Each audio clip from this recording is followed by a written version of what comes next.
What makes a HUTS house a home? The people we're designing for, like the Daileys, our clients in Knoxville, Tennessee. This is their story.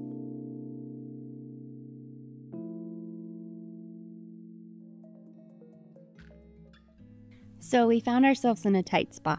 We had spent almost a year at this point working with our architect, designing a home that, in the end, we couldn't afford.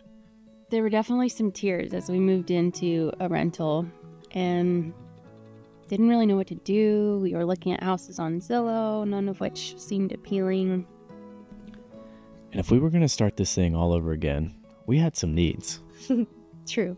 We needed predictable pricing. We needed an organized timeline. And we still wanted that modern design.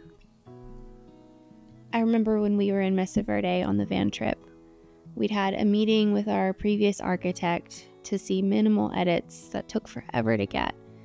And it just felt like we were dragging our feet.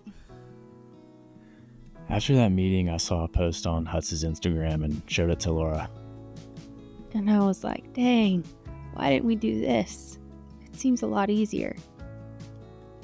Months later, when we had that $1.2 million quote back, we knew we needed to do something different.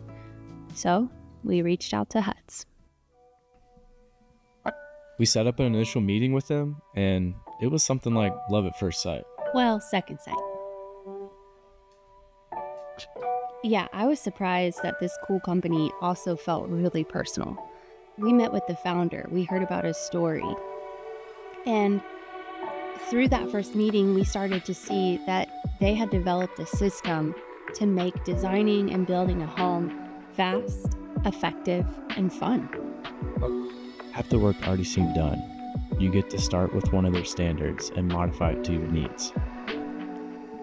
We signed a contract and kicked off days later with all of our meetings scheduled for the next few months. And those meetings had freaking agendas. What? That's unheard of in this industry, seriously. And it was all meticulously organized from the start. We kicked off our project before Ella was born, and the HUTS team decided to name our project Lady Ella's Ridge. We met our lead designer, Joseph, out on the property within like a month of signing that contract. I got to show him Lady Ella's Ridge, and he got to see why it was so special to us. When your architect makes a connection to the land you're building on, that can only lead to good things. And good things were coming. We were pumped. We had a new vision, a new direction, and it all felt fresh. We were ready to design our home again, and we could see the path to construction on a timeline. That's how we started with HUTS. Join us next time for Chapter 3 as we share more on what the design process looked like.